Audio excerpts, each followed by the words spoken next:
wanna call, see if we're okay, babe. All I wanna ask you is, I don't wanna push you farther away, no. I don't wanna play no games. I just wanna call, see if we're okay, babe. All I wanna ask you is, are you down for love? Are you up for someone to be together, be together? Babe, I want your love. I'll be the one you trust. You're all that matters, all that matters.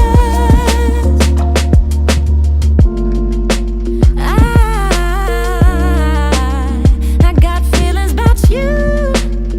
Oh yeah, yeah. Butterflies every time I'm with you. Oh yeah,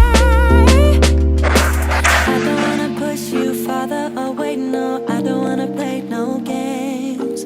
I just wanna call, see if we're okay, babe. All I wanna ask you is, I don't wanna push you farther away, no. I don't wanna play no games.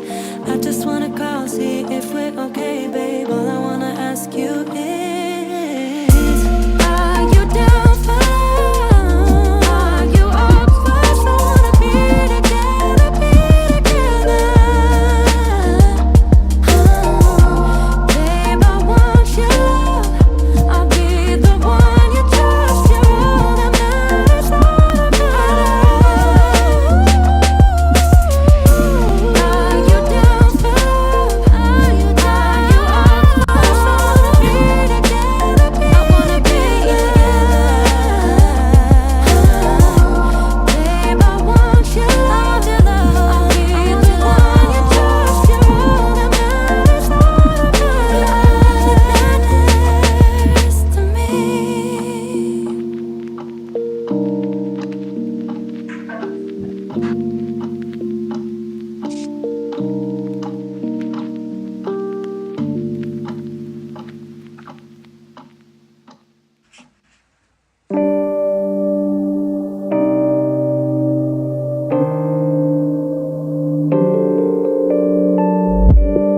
Issues, I know I got issues.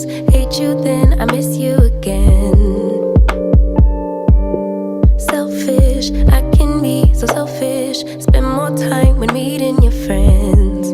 Please forgive my attitude. I want my cake and eat it too. But a little grace would be enough for me to prove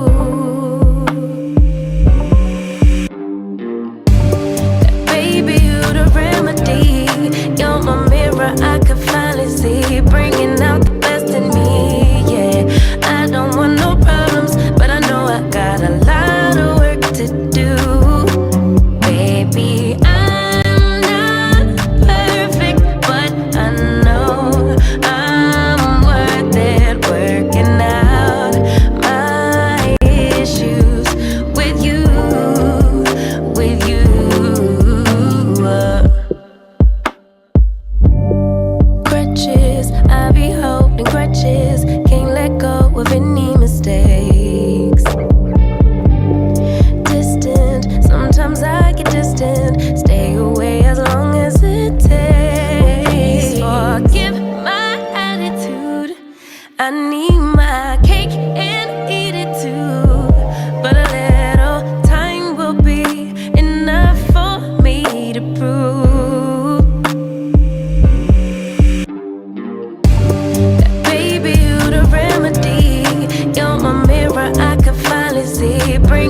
honesty. You're my mirror, I could finally see, bringing out the best in me, yeah. I don't want these problems, I know I got a lot of work to do. Baby, I'm not perfect, but I know I'm worth it, working out my issues with you.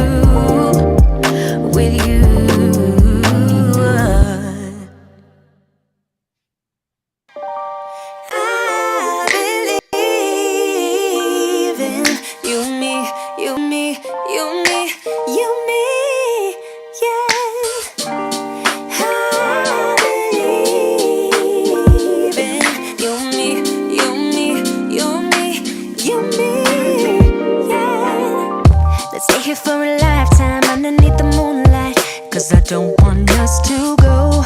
No, I don't want us to go. Yeah, you could be my lifeline, you could be my sunshine. In a world so full of pain, can you make it go away? Used to be so sad that love was lost, but now it's here to stay. Yeah, I used to be uncomfortable, but look at me today. Never thought I'd find someone like you, someone to show the way. But now I know you're the answer to my prayer. You and me must be right. Something's in the air, I can feel it now. You and me must do something right. We can't get enough of us. You and me every night, aiming for the stars with the love so bright. You and me must do something right. Baby, I believe in us. I believe in you and me, you and me, you and me, you and me, yeah. I believe in you and me, you and me, you and me, you and me, yeah. I'm sorry for the burden, sorry I was hurting, but my scars are almost healed. Yeah, my scars are almost healed. Yeah, I'm feeling like a child now. Everything's alright now, and it's all because of you. You made the flower in me bloom. Used to be afraid of everything, but now there's no more fear. Yeah, I used to let nobody in and hide my face with tears. But we thought of you as someone who can love someone like me. But I was wrong, baby, now I believe. You and me must be right. Something's in the air, I can feel it now. You and me must do something right. We can't get enough of us. You and me every night, aiming for the stars with the love so bright. You and me must do something right. Baby, I believe in us. I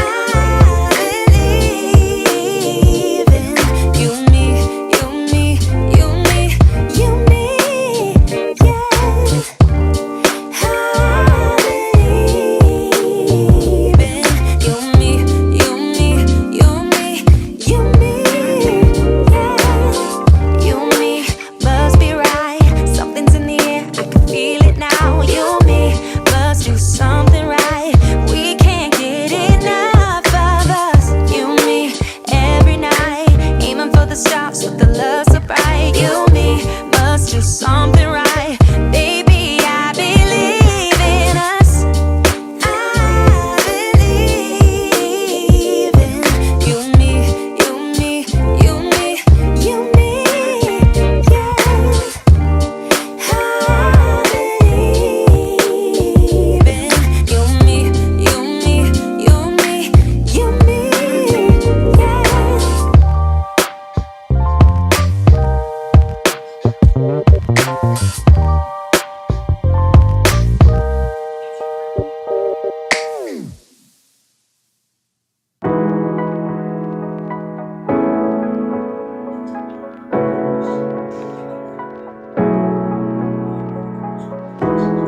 You know it's creeping up on me. This frostbite gets deep into my bloodstream. Just trying to make the most of it. Babe, I miss your body.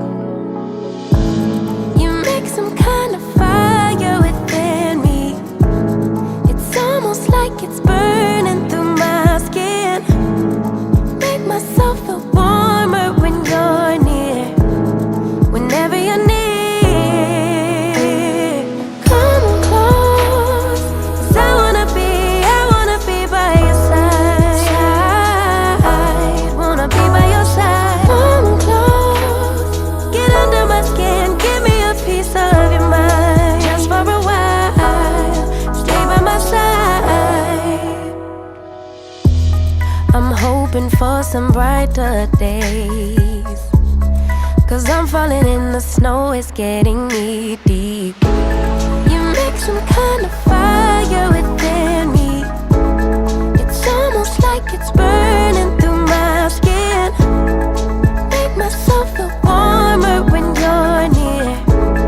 Whenever you're near, come on close. 'Cause I wanna be by your side.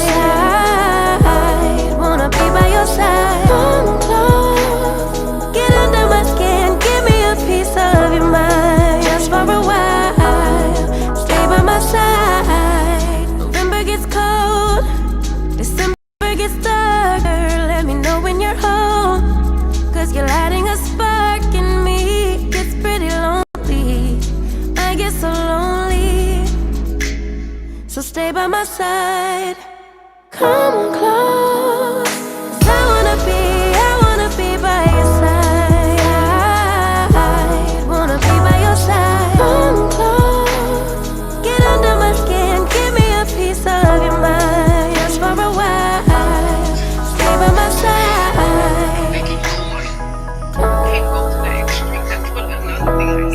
Side. Wanna be by your side.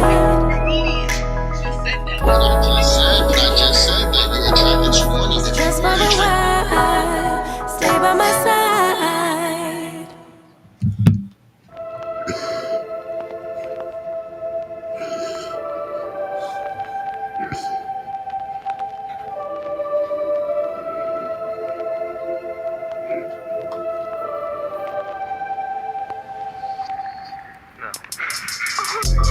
It's a sour tasting, it's a sour taste. To be fooled again, honey, to be fooled again. Stole my heart and ripped it into pieces. Yes, you did. You know it's not the way I planned. No, it's not the way I wanted. No, it's not the things I meant. Know that I'm not being honest. Not the way I wanted us to mix it.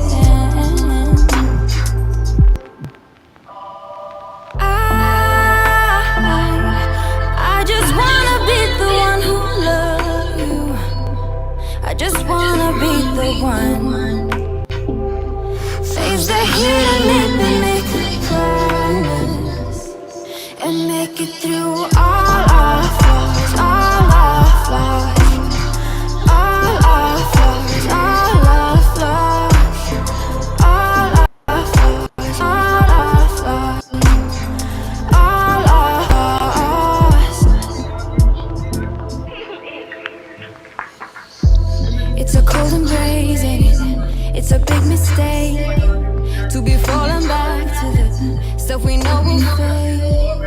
Stole my thoughts for no given reason. None at all. No, it's not the way.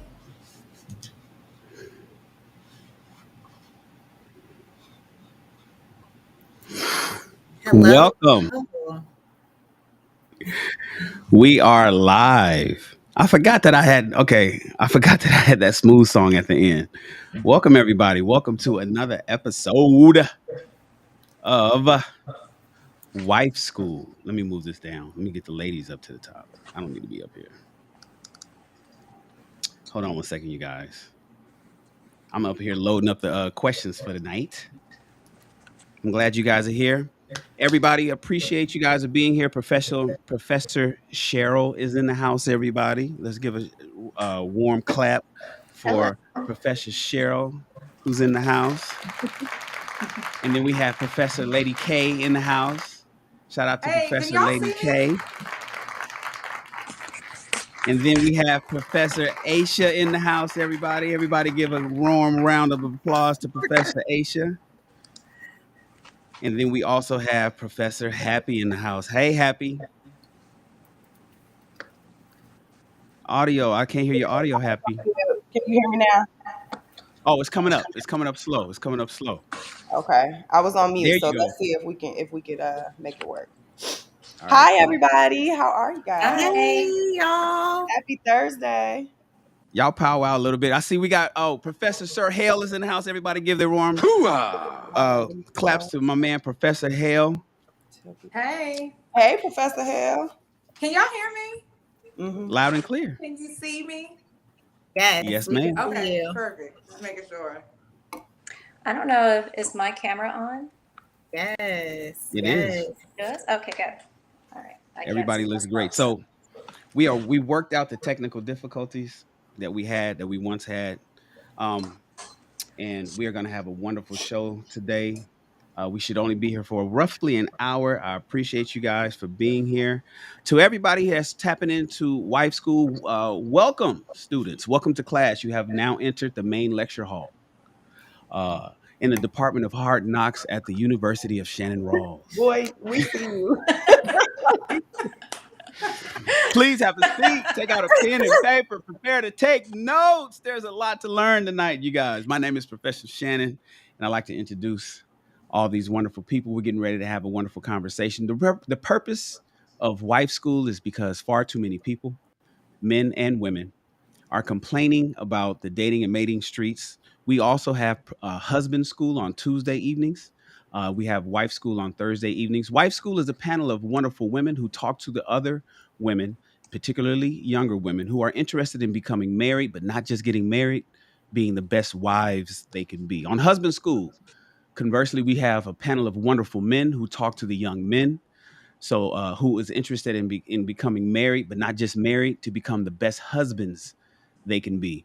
In the Black community, particularly, we have an issue where there's not a lot of two-parent homes that's teaching children the things that they need to teach.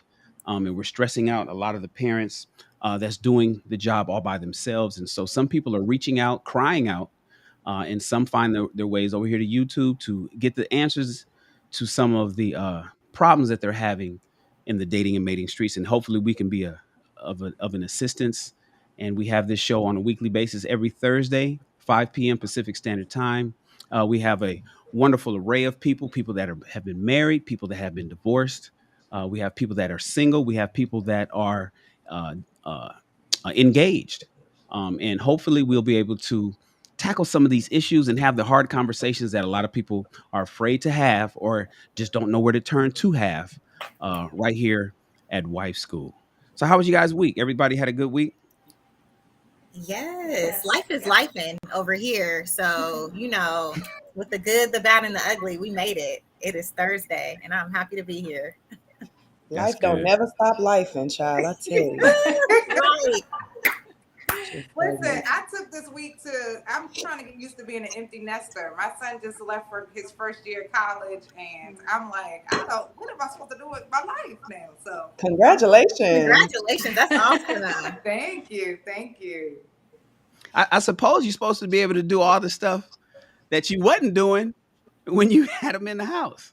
But well, sir, depending on what you're referring to.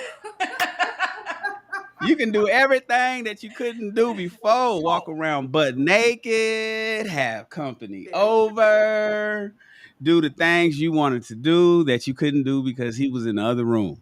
Yeah, he told me he gave me permission to get a man now that he's He gone. gave you permission. Oh, baby. These sons are something else, child. Girl, he's like my second daddy. Think he run me, but he was like, "Oh, you done been to my school too many times. It's time for you to get a man or a cat." And I refuse to get a cat. I'm not. Oh, I love Cats are lovely. I got a cat. I don't want to be a cat cat too. lady. You won't be a cat Cats are lady. You'll just have a awesome. friend. Exactly. Yes. that you don't have to Your walk. cat. Are great. Yeah, cats are clutch. But I like dogs. How you doing, Sir Hale? Things are magical. Had a really good week. Good day so far. Glad to see you. Glad to see all the beautiful ladies on here. Doing wonderful. Awesome. You look That's very good. professorish, Sir Hale. Appreciate it. I like the fit. I like the You fit. even came through with the Hogwarts professor buttons, the sounds. I love it. I said, oh, that was magical. Okay. Appreciate it. Good to see you guys. It's good to see you. Professor Cheryl, I'm so glad you're here this week. I'm here. I made it. I Yes, have Wi-Fi this week.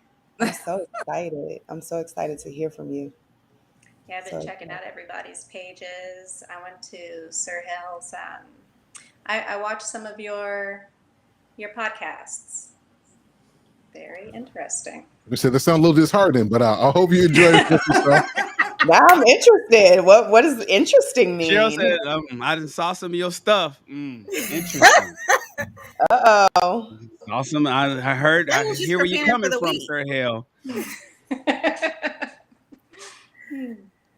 Ladies that are watching the show. So this is a show for women by women.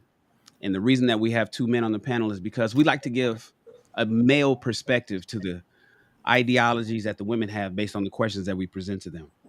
Over on Husband School, we have two women that's on the panel that give the female perspective, the woman's perspective to the fellas. Sometimes it's an agreement, sometimes it's pushback, but we want to get everybody's voice so we can try to work out the issues that we have. And so we're gonna just jump right into it. We typically like to stay within the confines of our hour. And I have some questions for everybody. First thing I want to do is I want to load up. Hold on one second. Let me load up this question or this video rather. And I want to get you guys' response to this. Hold on one second. Let's go to my video storage. And hold on. Uh-oh. Let me refresh. Hold on. Let me refresh my screen.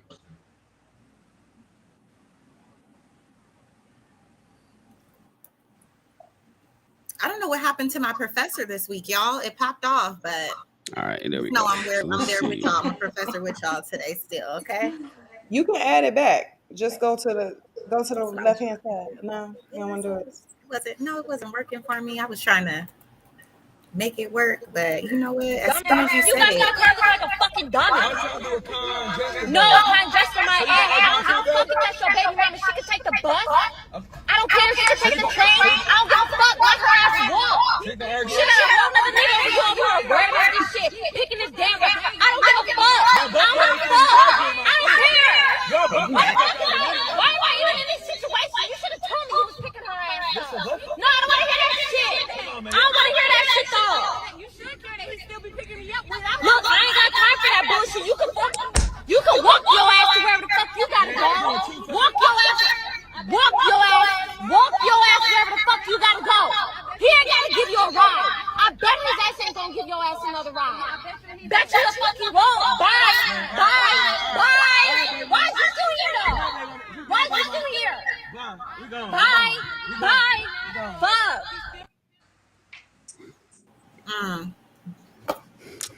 Yikes. well, what you want to ask Ladies. about it? Listen, Here's a question that a lot of people have. A lot of young women have. There's not a lot of men and women in the Black community that don't have children when they get to the age that they want to get married.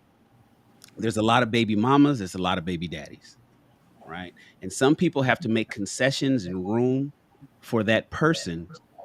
And then one of the biggest pushes today is men should not date women who have children, and women are telling other women that they should not date men who have children because of issues like we just watched. So my question to you ladies is, should women make space for ex-girlfriends or ex-wives, or should women young women particularly, should they expect that man to cut her off? I'd like to hear you guys' thoughts. Jump right in. So what do you mean when you say cut her off? Like no communication at all? Cut her off financially? Can we define or clarify cut her off? So let's do it in the confines of having a baby mother, right? Obviously not cut the child off, right? We don't want anybody to cut the children off. We want dad to be around for the child. We want mom to be around for the child. But how far should that communication go? As you can see in the video that we just watched, he was giving her a ride. And maybe, I don't know if the kid was there, but the girlfriend was saying she could take the bus. Should men cut off, and this is since I'm asking women, should women expect their boyfriend slash husband slash fiance to cut off the mother and deal with just the child? Or should there be a cordial relationship? How do you guys feel? And we could go by, because I don't mind generalizations. Generalizations work. So generally speaking, what would you think is best? No, do not. You can't. You have a child with that person. Aisha, you're I can't hear you. There's no audio. There's no. I can hear. I hear you. I hear her. You guys can hear me? Can you? Oh, you guys can hear her? I can't hear her for I some can reason. hear her. Okay, go ahead, Aisha. I have a couple of different ways that I look at it. Obviously, like my husband doesn't come with, any other children. I don't have to deal with that situation necessarily, but I can speak from, being the child. I've had this situation before. My dad was married, and I became a stepchild. I think that you don't have to have best buddy. That's not your best friend. That you don't have to go out to coffee and lunch and dinner with her. But I think in order to have a healthy relationship with your child, you need to have a healthy relationship with their spouse. Like if I'm getting into a relationship with a man and I expect for him to treat his baby mama like trash, then how do I expect him to treat me if we break up eventually? Or how do I expect his relationship with his children to be? Do I expect his relationship to be perfect with his children when I'm expecting him not even talk to their mother? I just don't. I just think that, there are limits, there's boundaries. We have to draw boundary lines, but a complete cutoff, no. So can I jump in? I think, first of all, I was mortified by that video. Just to hear the way that she spoke to him and spoke to her. That my soul is a little vexed. So I'm speaking as a baby mama, right? And an ex-wife. So I married my son's father, and 5 years ago we got divorced. And my ex-husband and I are great friends. In fact, at my son's college send-off party, I was there. I invited his girlfriend, who he's probably going to marry very soon, to come. When it was time to take family photos, I invited the girlfriend to come and be in the pictures with us. And it was so funny because my relatives were like, Kelly, you're so strong. I don't want that man. I'm happy he found somebody to make him happy. And so she has a very clear understanding, and my ex-husband did make it clear to her, this is my son's mother. Her and I get along great. We don't want each other, but we will absolutely raise our son together. He and I have always been great co-parenting. Co-parents. Let me get myself together. Always. So before we got married when my son was 4. So when I was pregnant through the birth of my son up to before we got married, great co-parents.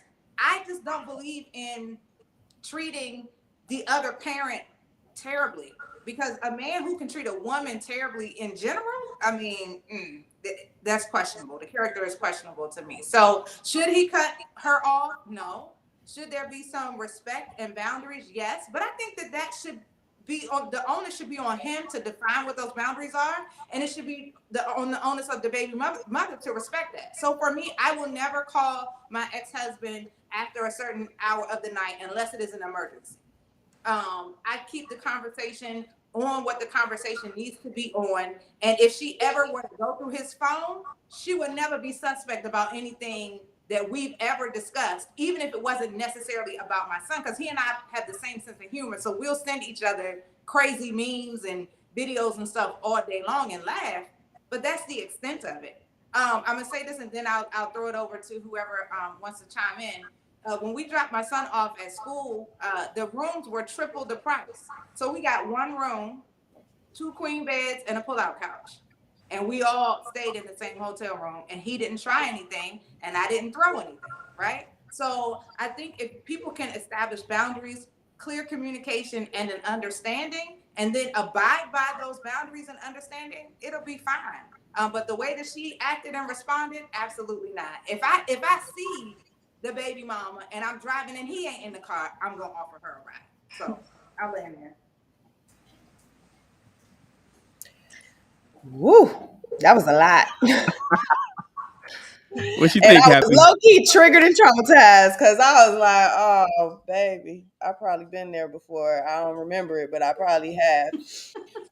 You can't cut nobody's parent off. I don't really know what world people are living in, but if I'm in a relationship with someone that has children, unless the other parent is deceased or uh, in jail or mentally incapable of being present for their child, there just is no scenario that works where you expect someone to cut their co-parent off. I don't know that that would ever work. And I truly believe that if you're not mature enough, which that young lady, unfortunately, she got to grow up a little bit, and it just is that's just really what it is. Because first of all, under no circumstances should you be communicating that way, and I pray that the child wasn't present, Lord. But if you feel that you have to communicate with that way with someone, that you don't even have a relationship with, obviously, or she has some kind of relationship with her, but it's not healthy, you know that's not even your relationship. That's your the person that you with. That's their relationship. That they made a child with that person, and it would be ideal if everybody involved is mature enough to have a good relationship, a healthy relationship for the child's sake and for everybody involved's sake. But if that can't happen, there's no cutting a parent off. So if you're not mature enough to date someone with a child and get along with, or at least be able to communicate with that other child, that child's other parent, then you should not date someone that has a child. But I think that a lot of people, that it can work. It can work if there are respect and boundaries. Like Lady K said, Professor Lady K said, there has to be respect and boundaries. You got to respect me. I got to be able to respect you. I got to trust my man, or, the man has to trust the woman that he's with in order to, first of all, to even leave a child with somebody else or to date somebody and you got a child, you got to trust that person. But everybody has to be respectful, and there has to be boundaries, of course, but ain't no cutting the parent off. I don't know about that. That's no. I agree. I mean, there's absolutely no excuse for that. Was difficult to watch, and I feel like it's red flags immediately. It's just unacceptable. With red flags with the current girlfriend? Yeah, definitely. Definite red flags, because I mean that's, especially if the child is young, that's something that you're going to have to deal with for umpteen years. And there's absolutely no way that that's going to be a burden not only on the relationship with the father and the child, but also it's going to bear on their relationship as well, because obviously they have a relationship where he felt comfortable to give her a ride, so seems like they have a good relationship, and then you're just putting pressure on him to leave her alone. I don't know how that would even work. But can you imagine how the kid would feel listening to his dad's girlfriend or her mother like that? Like, yeah, that's and an aspect that we haven't even. What impact is that going to have on the children? Like, if you cut off, that child is going to, in essence, feel like you're cutting them off. So no. That, and also too that you're looking at, like, the child will be looking at the situation like, my father allowed her to talk That part. to My mom like that. To Exactly. my mom like allowed that. her. Yeah, no. That's out. It's setting a precedent that Out completely. definitely is going to damage that kid for a long time. Yeah, never, even before my dad got married, there was never a time where any of his girlfriends would have even thought twice about speaking like that to my mom or around me or anything like that. Now, whatever private disagreements may have happened because he was, putting a lot of effort into being my father, I don't know about. But I can't even imagine seeing that happen in front of me. Like, what? Who's this lady? Right. What's going on? Who is she? Gotta go.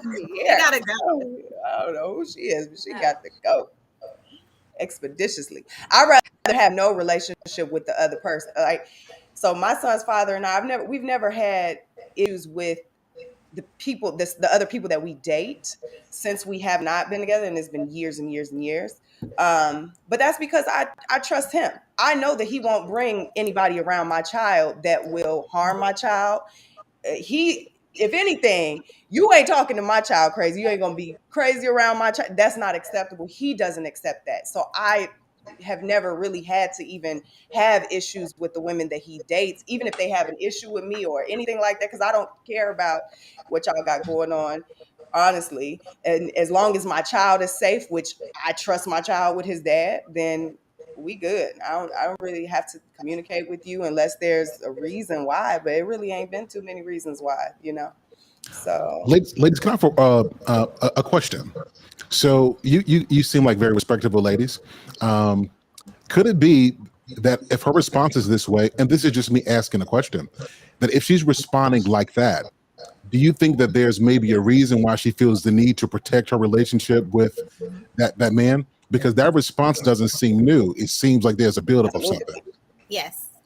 Oh, absolutely. Yeah. And I think for her, if she feels the need to respond like that, you really need to evaluate your relationship with him. If you feel so strongly about that, and you're so angry, and it takes you so out of character. I mean, maybe this is her character, but it seems to me it took her so out of character. Evaluate your relationship with him. Is this where you're going to thrive and where you're going to be happy, because you can't even respect the people in his life? Yeah. So whether it's insecurity, whether, he's cheated before, whether it's because there could be a lot of different reasons why you're uncomfortable with him having this relationship. But I think for me, none of those reasons are acceptable to bring about that reaction. It's time to go away. Ladies, think about this. He gave, Sir Hill, let's flip the script. Because I want you guys to take into consideration. I get the children and I hear what you guys are saying, but he gave her a ride while she was in the car. That's better. So I just can't imagine. Listen, that's the crazy part. Because you was right there the whole time. You guys are all saying that a man should not cut her off. I got it. I understand that. But then at the same time, this dude had the audacity to pull over and put his girl is in the front seat, and he's telling his ex-girl, get in the back. Now I'm just flipping it. I can't, Sir Hale, can you imagine? Imagine a situation, Sir Hale? Can you imagine a situation where you riding with your woman, and then she pull over to give her ex nigga a ride? I was just about to say, now you riding with your girl, and then she say, "Oh wait, there go my baby daddy. I don't want him at the bus stop. Come on, baby daddy, get in with me and my current man, Sir Hale. Get in the back. Y'all two brothers got to get acquainted." So Shan, here's the thing. I would rather him do it in front of my on face. first 48. In my face. Yes. Yes. Facts. Period. This ain't a secret. Keep anything from you. You won't have to find out how it happened because you're right there. What am I missing? Yes, I literally had a situation like this when I was 11 years ago. And my baby daddy had my car, and he gave some girl a ride in my car. And the reason we argued was not because he gave a girl a ride. It was because how you going to have somebody in my car and not tell me, and I have to find out some other way. Now, if you do it in my face, like, at least I know what's going on. I don't feel there's duplicity involved. I don't feel that they're hiding something or something like that. You know what I'm saying? They have an issue with each other. That girl has an issue with that, with the baby mama. You know what I'm saying? And the baby daddy too. You think you see boyfriend and his baby mama. Here, let me run that video one more time. No, I heard you the first time because I got a different answer this time. Go ahead. I'm gonna run the video again. I want to see. We're gonna watch it again, and I want you guys to tell me if you hear an issue with the woman or an issue with him. But go ahead, Aisha. What you got? What I was gonna say was, okay, so if we take baby mother out, if we take, because we don't really know, is this a baby mom? Like, I don't know. If we take all of that out, no, my husband is not pulling over, picking up his ex-girlfriend on the side and driving her down the street. That's not happening. Y'all don't got kids. There's no reason. I'm telling you, when we pull back up to his hometown and we're driving down the street, if he sees his ex, leave her there. Really? It's hot. It's hot. She 98 lived there. degrees, She know how to get and around. it ain't no shade. She knew what she was doing. Them not your. You don't have kids. Now, if that's your baby mama, if we have a family where we've built this family unit surrounded by building a better life for the children, that's different. But just your ex-girlfriend and you pulling up on her, picking her up, nah, bruh. Okay, Nah, so ain't no Aisha, you're basically saying, Aisha, you're saying that you draw the line at children. You're saying if it's an Family, ex with no back, there's no connection other than history, then no. But if there's some kind of connection like a child, then yes.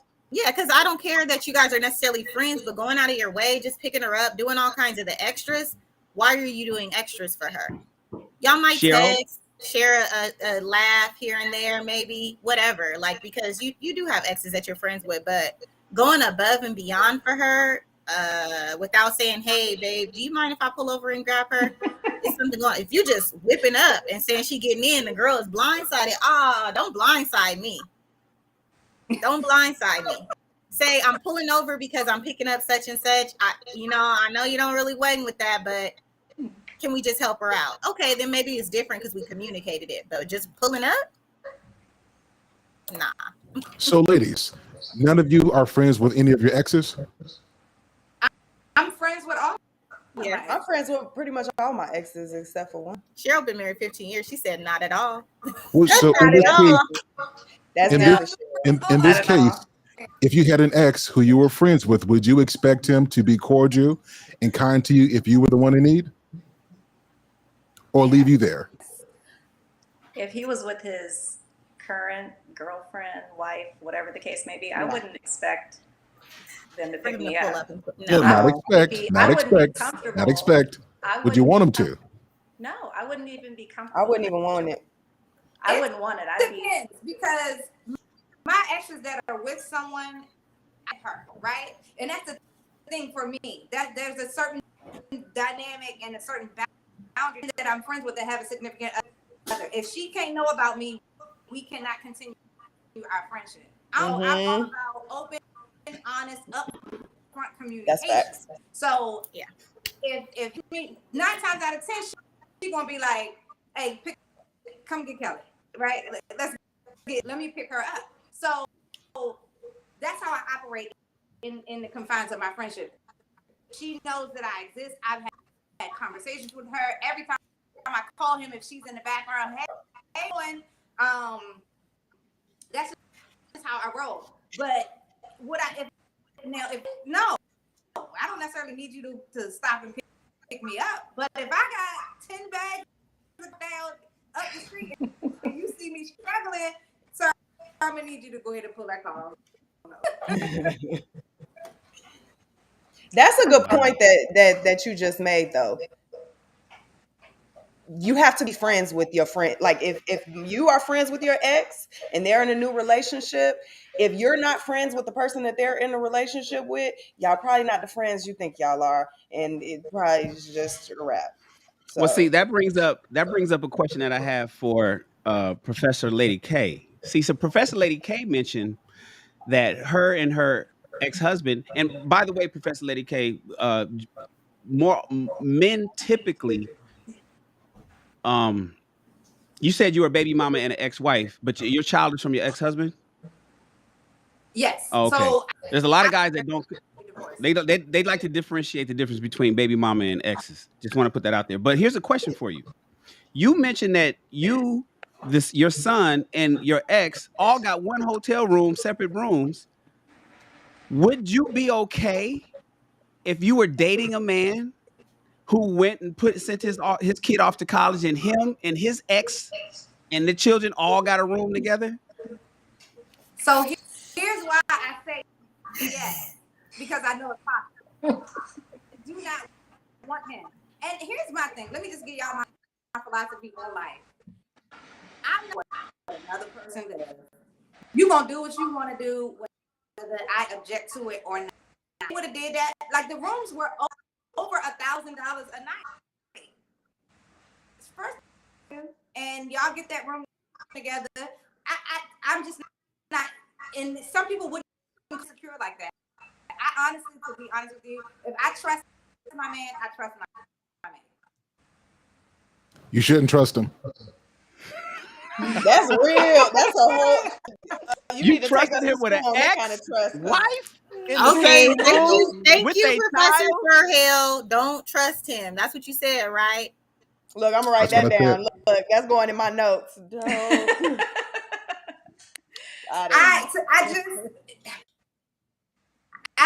I'm not gonna run something like that, right? When you give me a reason to be upset, then I'll be upset.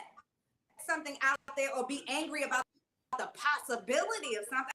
I'm not gonna do that. If something, I will find out. I have spidey senses, and I will know if I know how to ask the right questions to get the answer. But I'm not tripping, and the only reason because of my own individual experience. Listen, my son stayed in his room the last night. He and our flight was the next morning. We stayed in the same hotel, son, and nothing happened. When it came time for me to get in the shower, get out of here, go to the bar. I locked the door behind one so that he couldn't get back in until I was fully clothed in my flannel pajamas. Right, so I didn't even make myself attractive enough. Yeah, but see, listen, Kelly, you saying that because of your personal and the boundaries that you have, but you can't say that for another woman. You don't know what another woman is going to do. I hear the integrity that you have.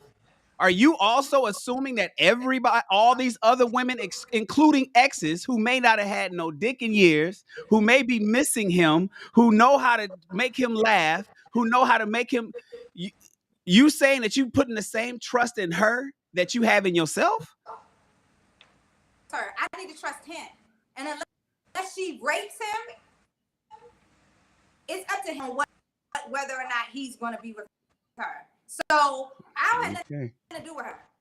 If decides to go Can I please respond to this? Yeah, you got her, Sir Hill. Go ahead, Sir Hill. My allergies to Cap is strong tonight. So let me ask you this question. Professor Lady K, are you telling me that if the opportunity made itself available for the ex to want you, if you said, you know what, you can have it if you want, we're in the same hotel room, we might as well do it. Are you telling me that in this situation, he wouldn't go? Right. Say that one more time. I missed something that you said. He basically saying you spent the night with your ex and your child in the same hotel room, and you believe that the reason why nothing happened is because you put on those flannels and you put up the wall. But are you telling Sir Hale and me that if you were to give him the opportunity, he wouldn't go with that? Oh, I don't know, because I'm not giving him the opportunity. Vibes, like I know as a woman, I know my power of femininity. I know how to do all of that. I shut that off for that trip because he wants you to think that I want you like that, because I don't. So, Sir Hale. So let me tell you, that's great for you. But let me tell you, if a woman is in a hotel with her ex and she offers it most of the time, most men are going to go.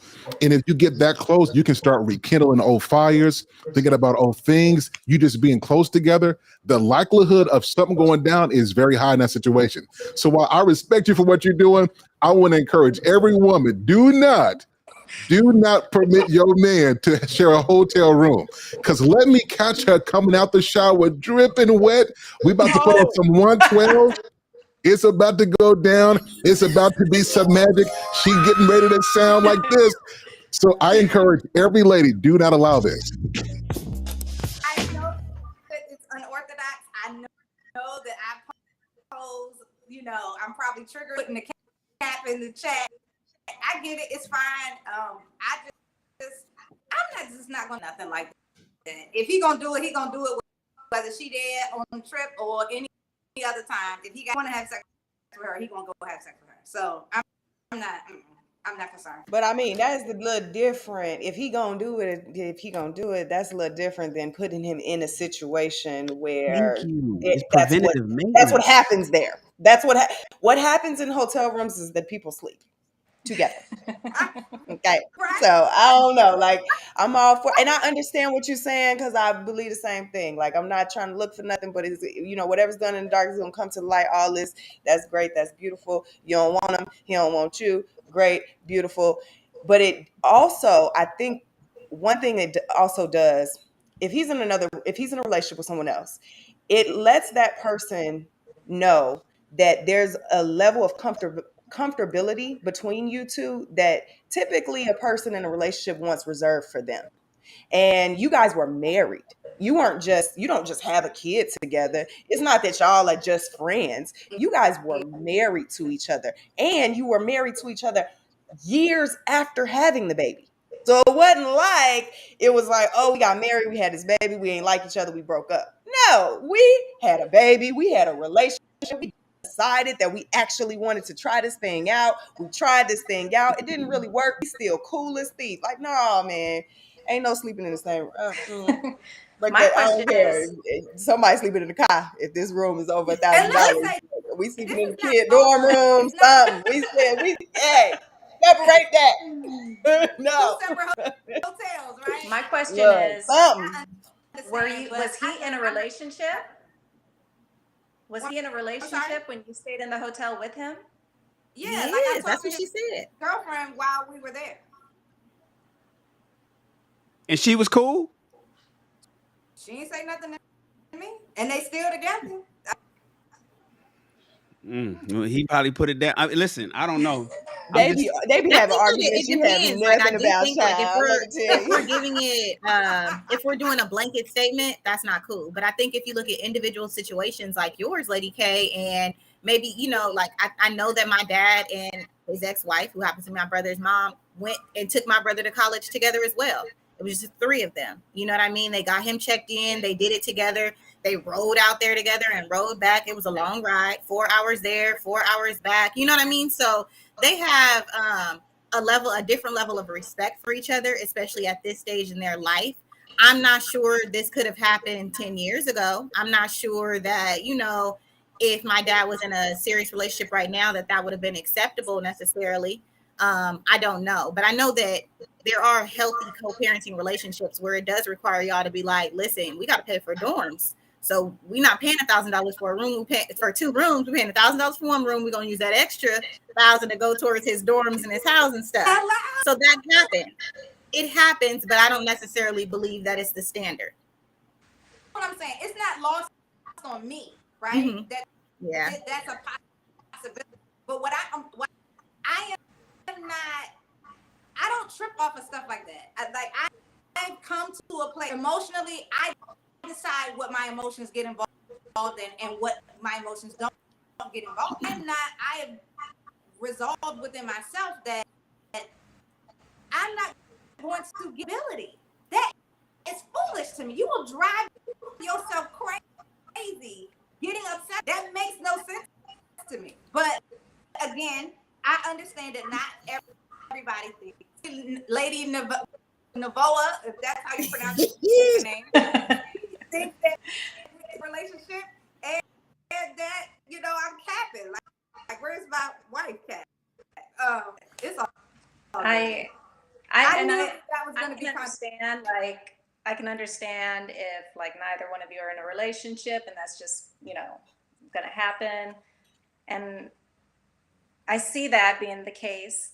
I feel like if my ex was in another relationship, out of respect for his girlfriend, I wouldn't put myself in that position.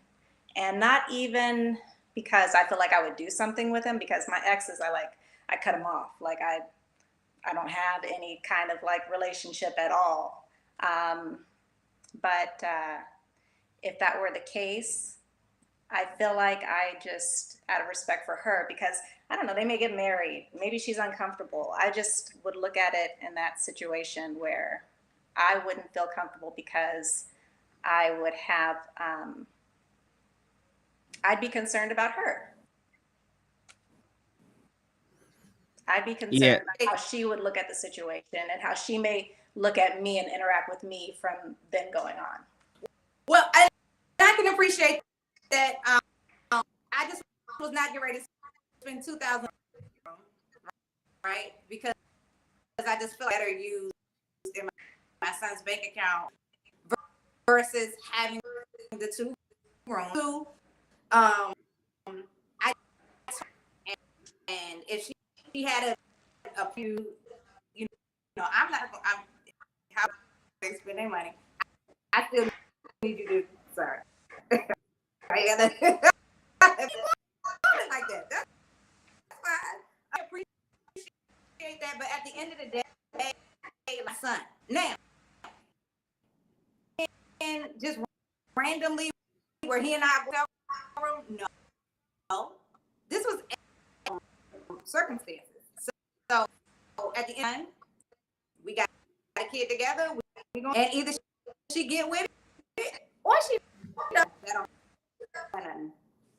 Okay, Kelly, your mic is breaking up a little bit. You may want to I don't know. I'm not sure what the settings are. But okay. All right, cool. I hear you. I think what we're talking about is preventative maintenance. It's all like for me, for instance, I have a aversion to, well, not an aversion. I have a propensity to eat junk food when it's placed in front of me. So I tell people don't bring it to my house. Now, you don't bring it to my house, I won't eat it. I won't eat no pies. I won't eat no cake. I won't eat no peach cobbler. I won't even buy it. But if you bring it here, if you put it in my kitchen, if you bake a cake, I will eat the whole cake. But I know better. I want to do better. But if you put it in front of me, I'm going to eat the cake. Listen, let's move on to the next question. I have another question for you ladies. And I want you guys to watch this video. It's from my frat brother, Kevin Samuels. And this is a question that a lot of young ladies and, this is a question that a lot of women have today. So I want you to listen to this clip and give me your response to this. FBI women should be hypergamous. Feminine, beautiful, inspirational women should be hypergamous. Just like I don't deal with average men, I don't deal with average women. You got to be an above average woman to be hypergamous. You can't be hypergamous.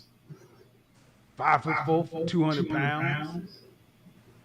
2-year community college and a CNA.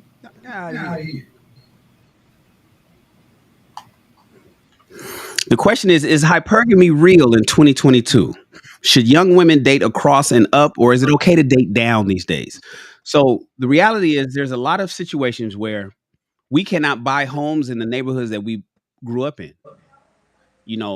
My mother, her first house, she bought in 1971 for $19,000. Today it's worth $800,000. So the children that were born then grew up in those neighborhoods can't turn around and get the same house because the inflation didn't keep up with the inflation outpaced, everybody's income. So hypergamy, is it real in 2022? Should women still look for a man who is either on her level socioeconomically or above her level, or should women today, because of the economics of the world, because of how the America works, because of how much it costs to raise children, how much it costs to own a car, have insurance, should women start considering dating men that may particularly make a lot less money than them? Ladies, what do you guys think?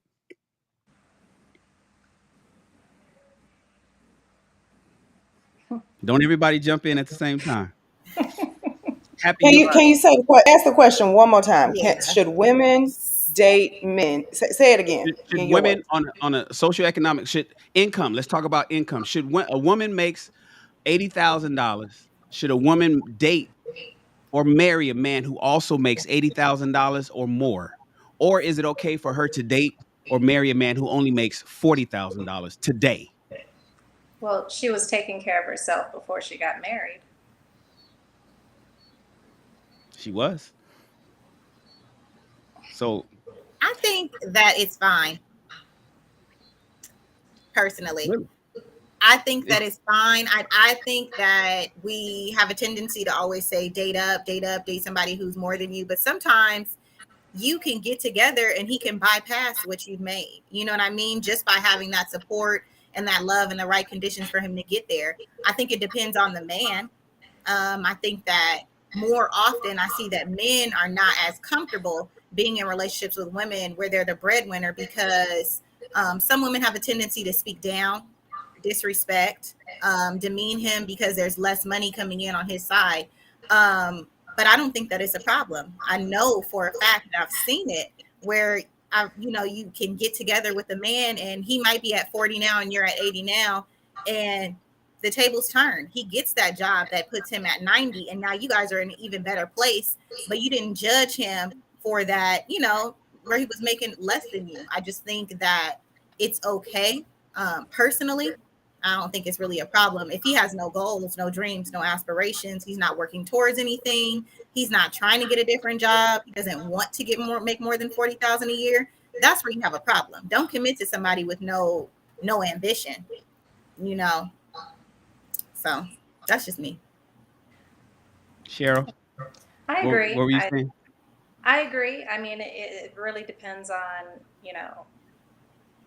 what his goals are, his aspirations. Is he in college? Is he working towards something? Is he building something? Is he motivated? You see, his level of his work ethic. You see is he at home playing video games all day? Is he, hanging out? What is he doing with his time? Is he improving himself? There's lots of situations that, like she was saying, that his financial situation can change, and with that right motivation and encouragement and love and support, things can change. Happy? Go ahead. Go ahead, Professor. Professor Lady K, I want to Kelly, hear what you got. What you Kelly, about to speak say. up because your mic is cutting you off. You're coming in and out. I don't know what's going on. Can you guys hear me? Yeah, do me a favor. Log out and log back in.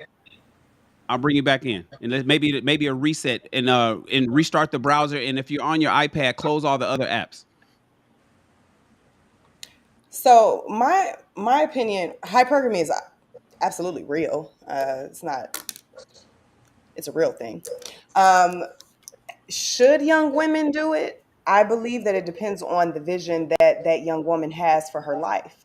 And it also depends on how much of that vision is reliant on another person's contribution. So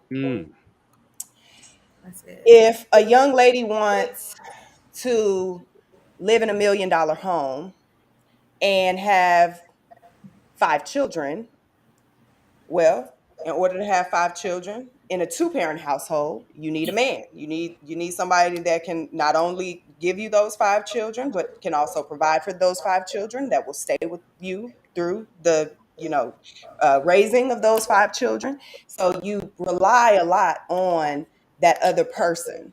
And so, number one, you want somebody that's probably your biggest thing is probably money. You want to be provided for. You want to make sure that if I have these kids, I'm going to be provided for. So in that case, you probably, hypergamy is probably the best option for you, because when you have any number of children, period, you need to make sure you can provide for them. So that is going to be a factor in you choosing who it is that you ultimately want to be with. Now, if your vision doesn't really require a man to have a lot of money, but you want a lot of love. So maybe I'm not looking to have an extravagant life. Maybe I just want a normal life, but I want a lot of love.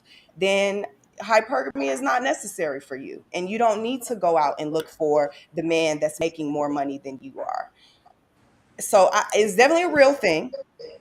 Should women look for it? Women should look for themselves. Women should look for what it is that they want in life, because you have to know how to get to your end goal. You have to have an end goal. Like, if you are dating and in hypergamy is what it is that you look for, it should be for a reason. If it's not for a reason, it'll fail. You know what I'm saying? So have a reason, have a real good reason why you need this man, because that's going to be the motivation that you need to sustain that kind of relationship. Usually, if it is a hypergamous relationship, it requires a lot of sacrifice emotionally on a woman. And women, we are very emotional.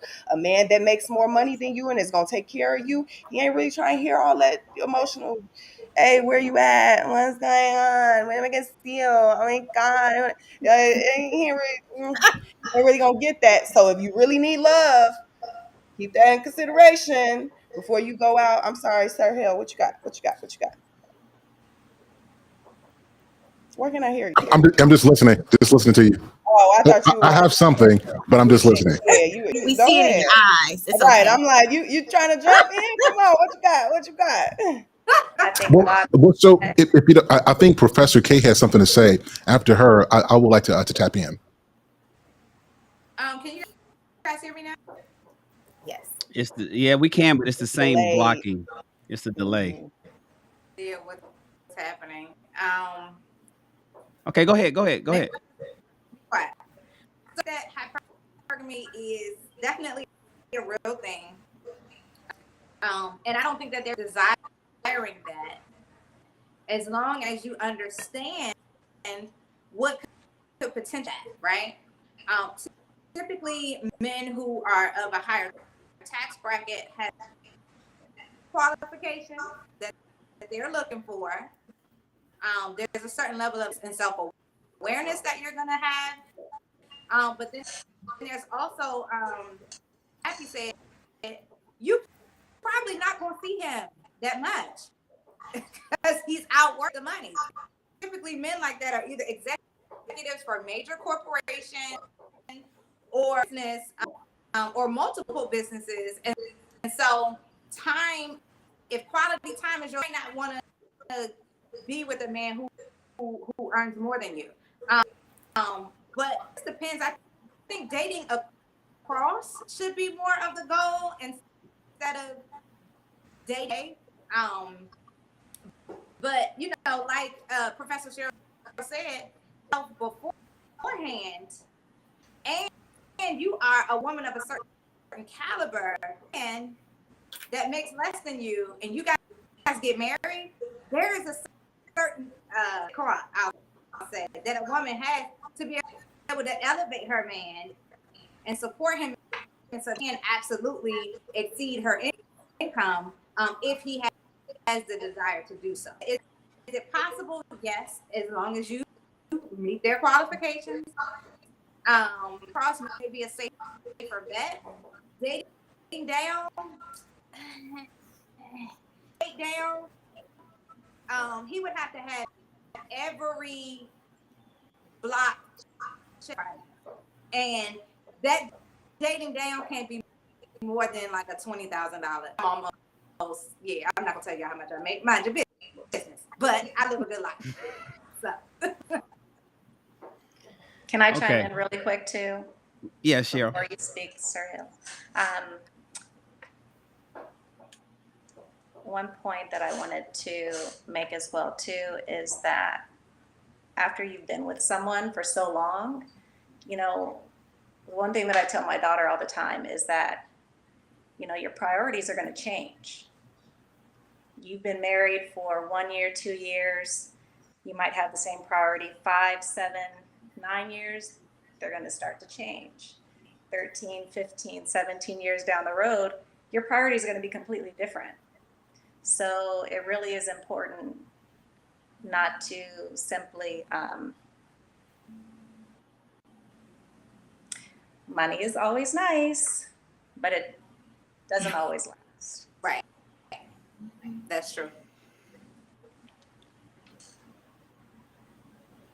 Professor Hale. What do you So, think? ladies, let me chime in here really quickly. Number one, every woman is hypergamous and should be. So I don't encourage any woman to date a man on her level. That is the most ridiculous thing. You have a womb, you have a life, and your expiration in terms of your usefulness decreases as you get older.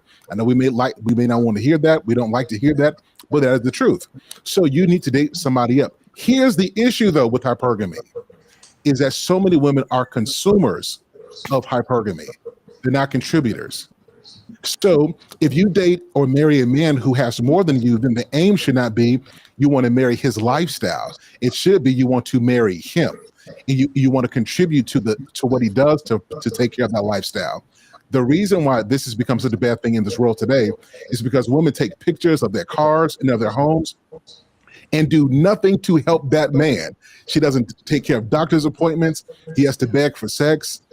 She doesn't spend quality time, doesn't know how to raise children. So hypergamy is necessary, but she has to be useful to him and not just a consumer of what he can provide for her.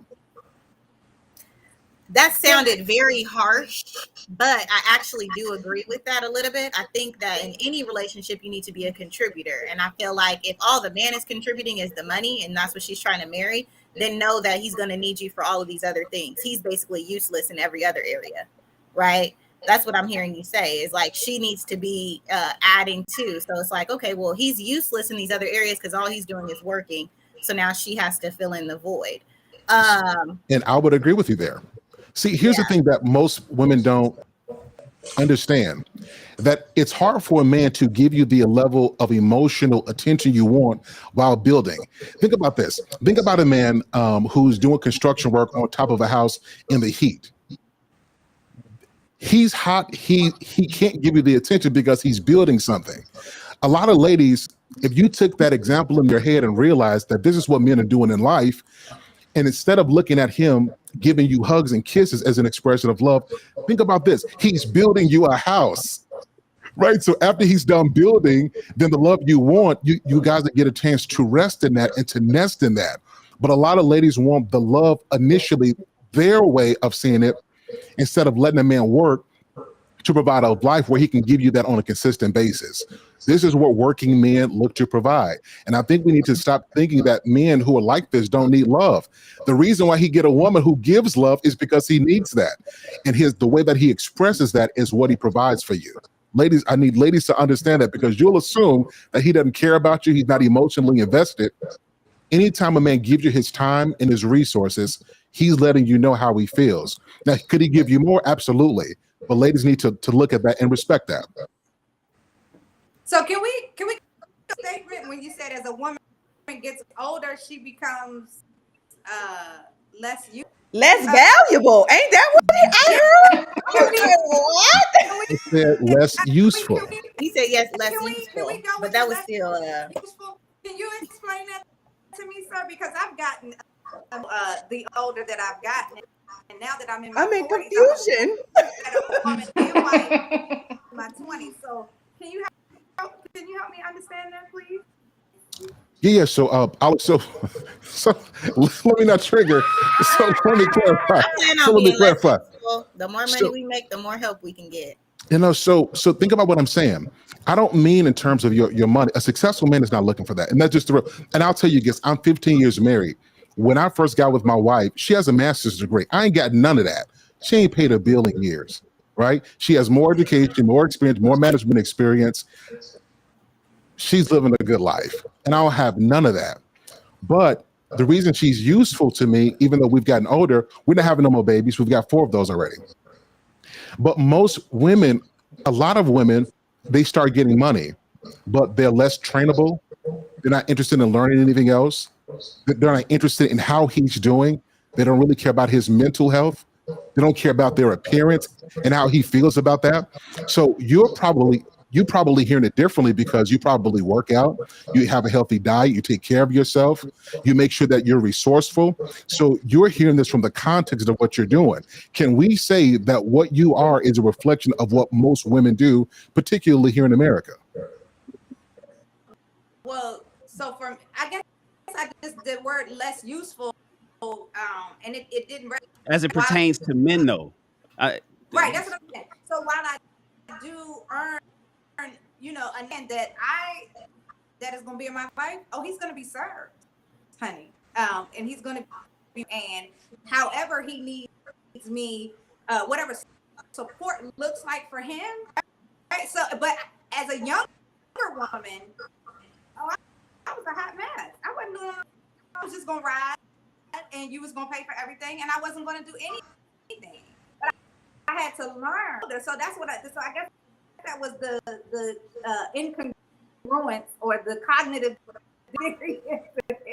because the older I've gotten, the more nurturing, loving, submitting I have become as a woman, and I look forward.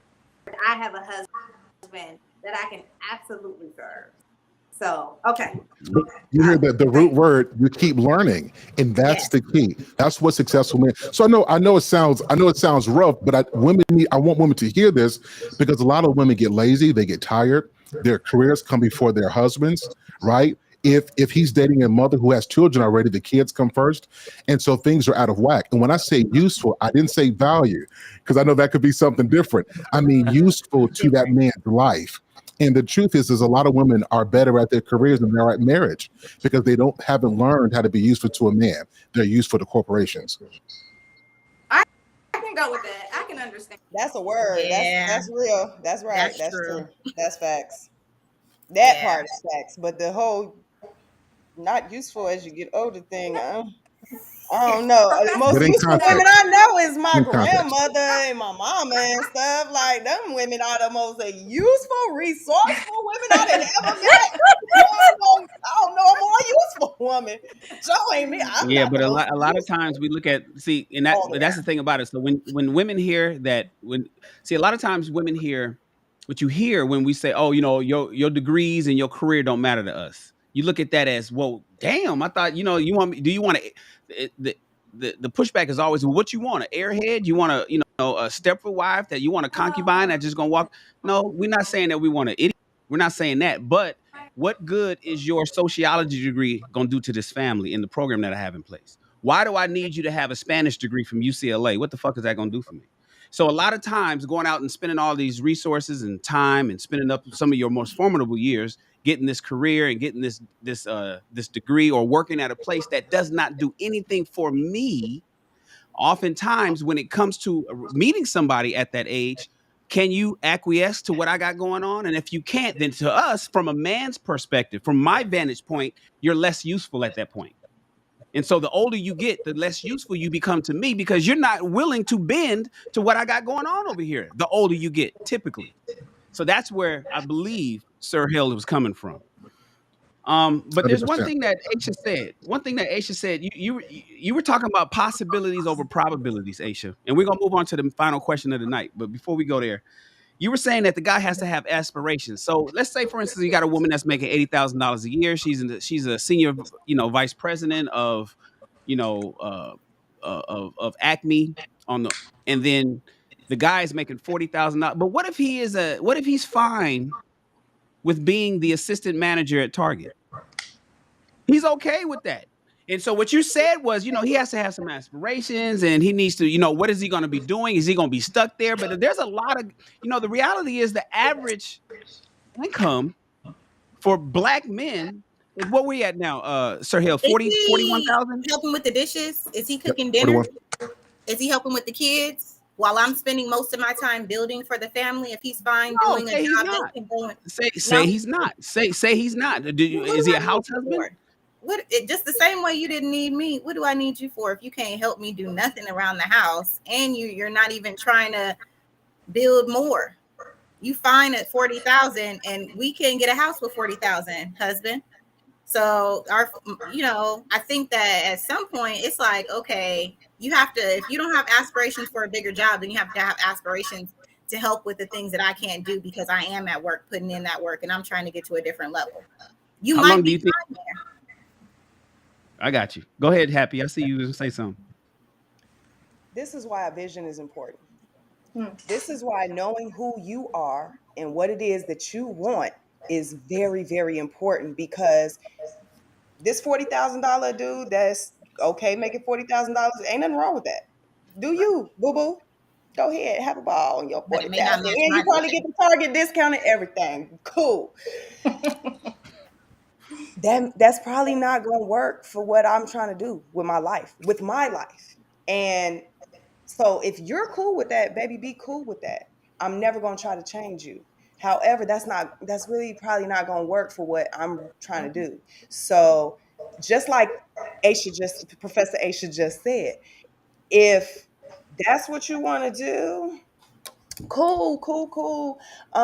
Just like you didn't need me, I don't really need that. I'm sorry. So you go ahead, you do that, and I'm gonna go ahead over here because this is the thing. When we're talking about hypergamy, so and this is the reverse of hypergamy. So this is a woman dating down, is what you Mm-hmm. said. If he's making $40,000 and he work at Target, he's cool with that.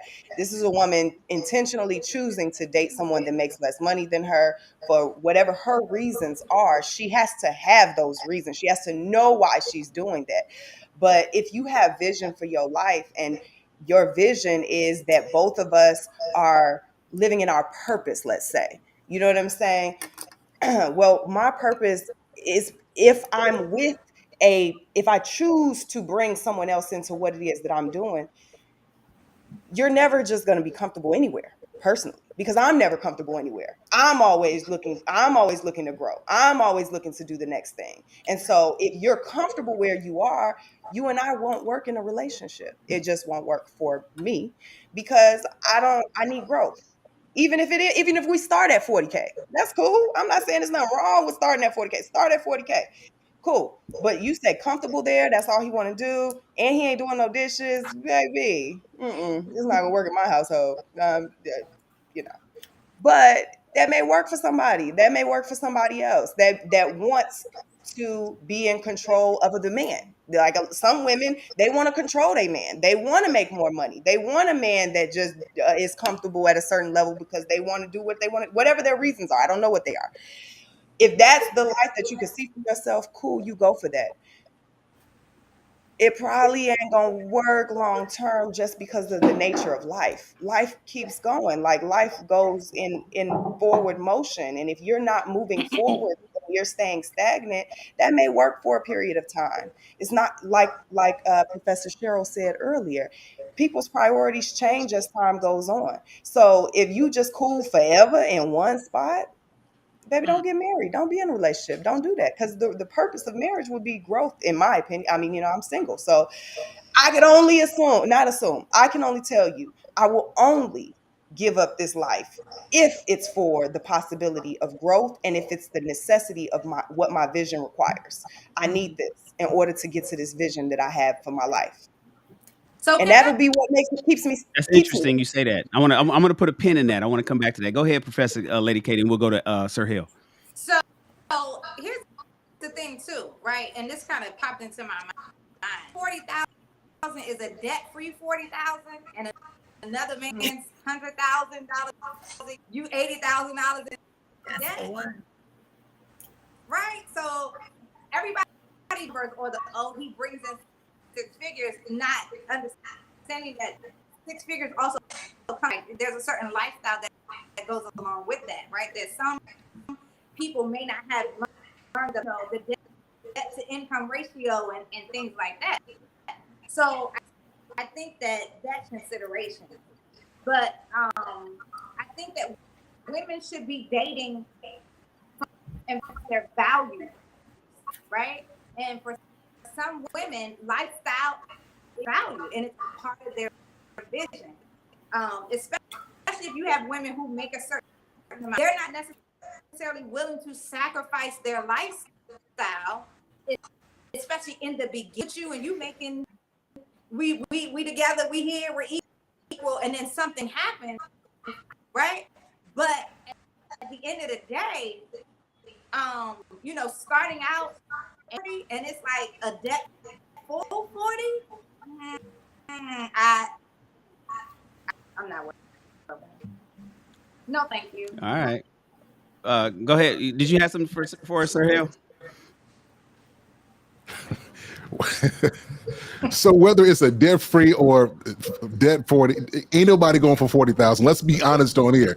We know that these are great politically correct answers, but it just ain't gonna happen. Particularly if you're over what, 40, 30, 35, 40 years old. You know, you're not typically you're not doing that because you've put yourself in a certain position, right? So a man should have some ambition. He should be doing something. But ladies, I do want to say this though. I do find it interesting that beyond what a man earns, I didn't hear anything beyond his ability to provide financially. I didn't hear any of the characteristics besides what he earned. I heard absolutely nothing. And so I'm curious, besides a man making a certain amount of money, what are the qualities? Let's say you're making $120,000 because of what you do, and let's say he's at 52. This is what normal men make, right? But he's got all these other qualities that you will find attractive in a husband. What will be some of those other things that could offset his salary? Oh, I feel like I said a few of them. I talked about ambition. I talked about goals, his dreams, his vision, his ability to provide for his family, having a plan for his family or having a plan for our lives. Can he guide? Can he lead? Because I believe, even if a man makes a little bit less, you can still lead this household. It is still your responsibility to lead and guide a household. I think some people have problems with letting the leader be the person that makes less money. That's not an issue. Can he lead? Does he have a great relationship with God? You know what I mean? Is he rooted in a foundation? I think that those things matter a lot. And so that's why I was like, those things matter too. Yeah, but you know what? It seemed like you said that in context of him making less money. But if he was making the money, he would. It sounded like if he made the bread, all that shit ain't that important because he's making the money. But if I'm working, you got to be all of these things. That's what it sounded like to me. Okay, maybe yeah, I heard it. Okay, that's not how I meant it. Them things still important, girls. I heard her saying, "Are you washing the dishes? Are you helping around the house? Are you doing things that?" If he doesn't make the bread. No, well, that's when you ask me. He's okay with just staying at 40. And I'm like, okay, well, what else are you doing around the house then if I'm going to have to be outside making all the money for the house? Well, if he's making more money, you're saying that those things aren't necessary? If he's making more money, I'm probably staying home a little bit less, and I could take care of some of those things for us. We still have to offset the bills. We still have to get the house. Balanced. We still have to do something. So whether it's you washing clothes or it's me washing clothes, they got to get done, baby. So if you at work, I can get them done. If I'm at work, you got to get them done. I love that she said that because that is so important to say out loud that I think I hear missing from these kinds of conversations.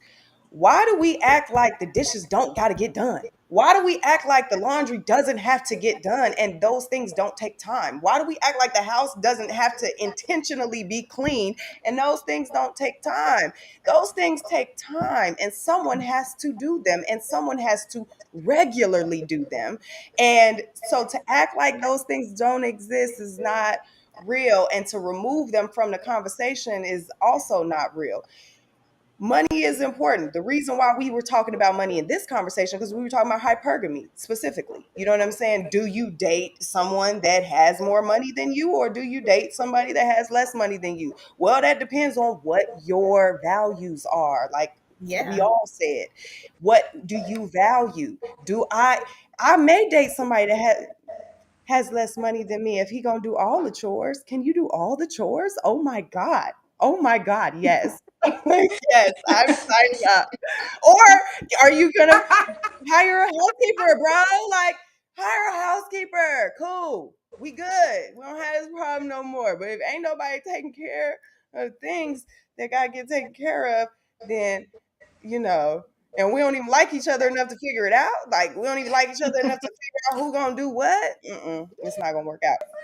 You make all the money in the world. And you can tell me I can stay home. But if I got to stay home and do all the chores, I'm not going to be happy. I'm not. All right. So guess what? I'm not going to date a guy that makes me do that. So in the interest of time, I wanted to dive deeper in that too. Because one thing that you did say, Happy, is, the ultimate goal. What's her ultimate goal? And I was going to say, how's that working out for women these days? Because one of the arguments in the video clip that I played was Kevin Samuels. And one of the things that a lot of women called in to say was the things that, I have these goals and this is what I want. And this is why I want a man that makes this much. But then it almost seems like a lot of women, and maybe this goes against my man, Sir Hill. It's a lot of women are shitting on the average guy. And they're looking, they have blinders on and they're looking right past him. They're looking past the guy that lives in the same apartment down the hall from her. They're ignoring the guy that's checking for her because she's checking for somebody that's probably not checking back for her. And so, but we'll get into that on another time because we already gone over time. But I knew that when y'all get to talking and we get to good Priorities. conversations, we could talk all day. The next topic and the final topic of the night, ladies, is: should a wife render her body to her husband on demand at all times, regardless of how she feels, regardless if she's upset, regardless? Young people want to know, ladies, and we want to hear it from you, ladies, that's been in the trenches, has been there before, has done that, who's been there, done that, or is getting ready to. Should a woman render herself sexually to her husband, not boyfriends? This is in the context of marriage, ladies. I'm not talking about boyfriends and girlfriends. Should a wife make herself available sexually to her husband regardless? And should it be on demand from him? I'd like to hear what you guys think. Don't everybody Okay, jump in so at once. I'm going. Let me jump in. Um, I'm kind of torn. The immediate answer is right. Immediate, without any context. But I would say yes. Is I don't believe that a woman would marry a man that would demand sex from her when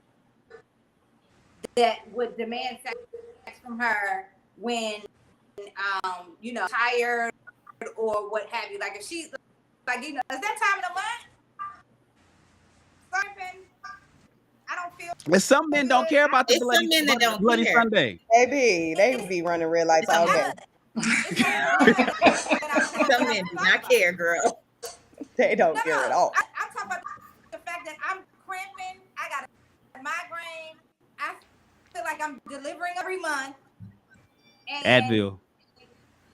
that don't work. I wish it did. So the immediate answer is yes, right? And then just coming from my perspective, the Bible says that you should never cease the sexual act. Agree, right? And even when you agree, it should only be for a short period of time to it, right? So the immediate answer is yes. I think that you need to be careful of the person that you marry. You marry a man that is going to be considerate of what you got going on. Sex is a part of marriage.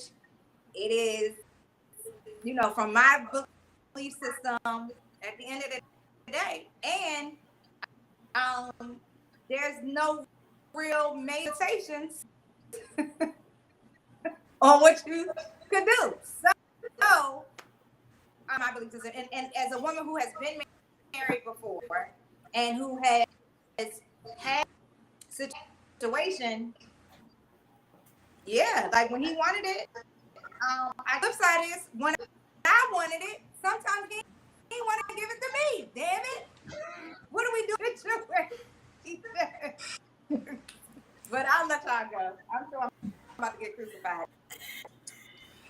Can I jump in real quick? Because I want to hear the married folk, because I'm not. But I do want to say this. It's interesting that you brought up the Bible scripture about not withholding sex from your spouse for except for a short period of time, because of what you said earlier about the hotel room situation. And the reality is, the reason why you wouldn't want a man to be in a hotel room with another woman, especially one that he has conceived a child with, by themselves, is not because y'all may not do anything. You may not. However, going back to the scripture that you were referring to about why a woman shouldn't withhold from sex, is that you don't want him to tempt him.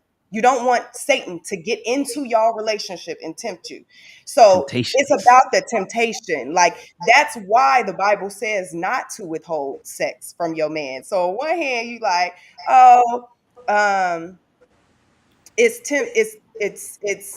it's not okay because it's a temptation.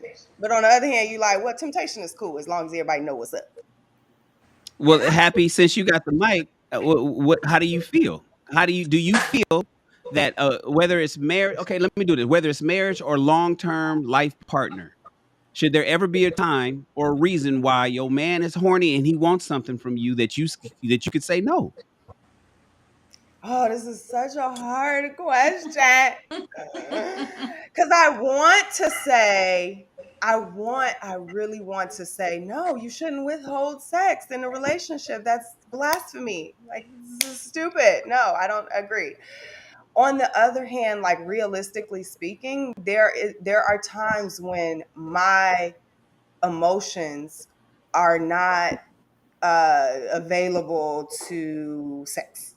You know what I'm saying? Like my body just ain't gonna get there. And it really could just be my feelings. It could be like you hurt my feelings and now I'm not horny for you. And you what you gonna do? Like take it? You know what I'm saying? Like I don't like rationally, I want to say no, you should not withhold sex in your relationship.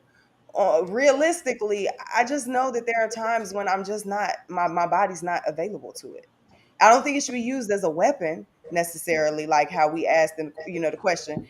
But at the same time, there are just times when it's just not popping. And I'm sure there's times for men where a woman may want it and she done pissed you off and you ain't getting nothing. You know what I'm saying? And Ain't gonna it's happen. just it's your stuff won't function. You know what I'm saying? It's not that you're doing it strategically. I'm sure that you want your dick to get hard, but if it don't, it won't. If it's not, it's not. And it's the same thing for women. So I don't think you should on purpose, but I do think that there's times in relationships where it's just not happening, and one person may want it and the other person may not, and y'all got to work through that.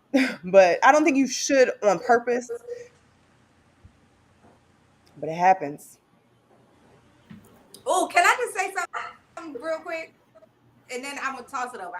Happy, I respect what you were saying, but he's not married and I'm not. That I don't think that the two correlate, in my opinion, about the whole temptation. But so also one of the things that I had to recognize when my emotions were not there, right? Like sometimes he upset me in our finances that were off and I wasn't really feeling him going to the gym. I didn't really feel like it initially, but once I got out real good, then I felt better. And sometimes that's the mentality that I used to having sex with my husband during those times where it was an emotional reason why I didn't want.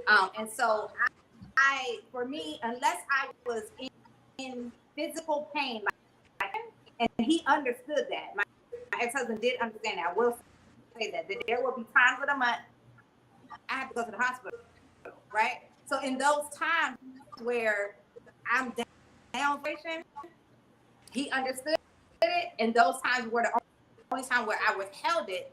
I didn't want to. It was I physically just didn't have it in me to give to him.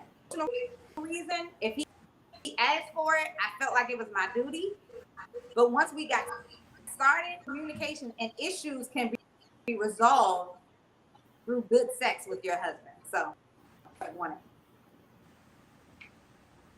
As a single person, can I just say I've not gotten there yet. You can't resolve no issues with me through sex. Like if I have an issue for real, ain't no sex gonna fix it. Like we need to figure it out, but sex ain't gonna do it. So maybe that's why I ain't got that far yet, because I Sex don't don't know. fix my issues, and I'm married, happy. It's good. Okay, because I'm like, well, and so the door when you have an orgasm, more likely to have the really puts you in a better mood position for the conversation or to deal with the sex away, and there's a double entendre, and that's something. And so I think that using sex non-verbally and then put you in a position of conversation, sex is a great tool in marriage, not in boyfriend girlfriend. Well, let's hear from some of our married ladies. I don't want to put you guys on the spot. Your husbands might be watching or will watch later. But if hubby wants it and you don't want to give it, what's the rule? What would you suggest or what would you advise to young people who are looking to get young women who are looking to get married? Go ahead, Aisha. Okay. Oh no, I was gonna say I was really waiting for Cheryl to say something because Go ahead. I'm not there yet, So what I can say is, I did say last week, I am still kind of a newlywed, so I'm still exploring like what some of these things look like. I didn't come from both of my parents in the same home. I have amazing parents who co-parented, good enough, but I don't know some of these rules. I've seen some of the ladies in the chat saying, "Oh, my grandma told me this, my grandma told me that." Well, my grandma didn't tell me that. I didn't get those lessons. I didn't get those rules. So I feel like it's a place where I'm still learning, like, at all times, at any time, because for me, the answer on demand at all times, how you got that in all caps? No. No. No. And that's my final answer. And it's not really enough like arguing or convincing y'all can do to change my no. However, I want to be the best wife possible, right? I want to be just a great wife, and I want to be able to pass on amazing lessons and great values to my children about what a healthy relationship looks like. So for me, that means checking myself at the door and not using some of the rhetoric that I got from single women all of my life, but rather leaning in towards some of the married women. And so the answer, I think, is, at all times, if you drop that all times, I'm gonna go ahead and throw a yes out there. Yes, you should on demand. But at all times, right, listen, I might fall asleep on you, baby. What you want from me? See, me and Sir Hale is going to explain to you ladies in a second what's required for us to get what we need. But go ahead. But one other thing that I did is really quickly, most recently, is that men, and I don't, you guys can correct me if I'm wrong or not, but men feel your love through sex. And so if you're withholding sex from him, if you're not giving him sex, he may not feel your love. So great, you clean the house, but you didn't give me no head yesterday. I don't care. That it might be like that. And so I'm trying to learn, like, oh, okay, you got an attitude because you didn't get none. Okay, I need to, maybe be a little bit more on call. I need to say yes a little bit more instead of being like all over the place or too busy or too tired or anything like that. So I think for young women, know that it is your responsibility to keep your man satisfied. It is. You're saying that, but then you're saying, but except I'm still learning. I'm still growing. I said I'm a flawed being. But you also haven't said no yet, right? Huh? You said you also haven't. It's been 3 years you've been married. You also haven't said no yet. Oh, you said I have? No, I said I have. I'm trying to get to the where I don't say that. Sometimes I'm like, I'm going to bed. What? I'll catch you at Cheryl. Wake up. Cheryl. You have better sense. Please share. I will say that when it comes to sex should never be weaponized. Yeah. Period. Should never be weaponized. Is a woman always going to be in the headspace to have sex? No. People have their preferences. Women may not want to have sex on their period. And they just don't want it. Some women don't care. Some women don't want it. People have their preferences. Is their mate, is he clean? Did you take a shower? Do you smell good? Oh, them cheesy balls. Balls. There are some things that just put you in a space to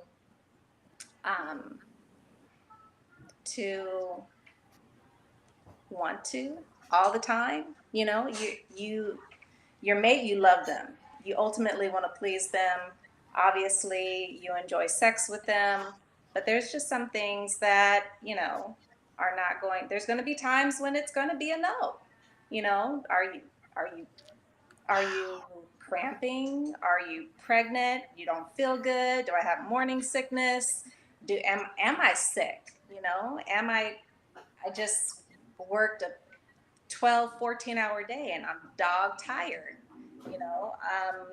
There's going to be some issues. There's going to be some times where the answer is going to be no. Do I want it to be no? No.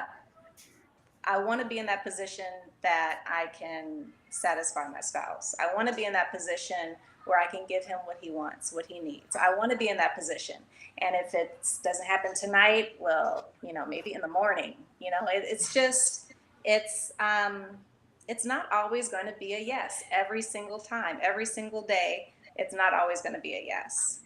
It's not always going to be a yes for him. If I got fired from my job and he wants me to come home and have sex, it's going to probably be a no. It's just different things that take place during life that are going to cause the no's to come out.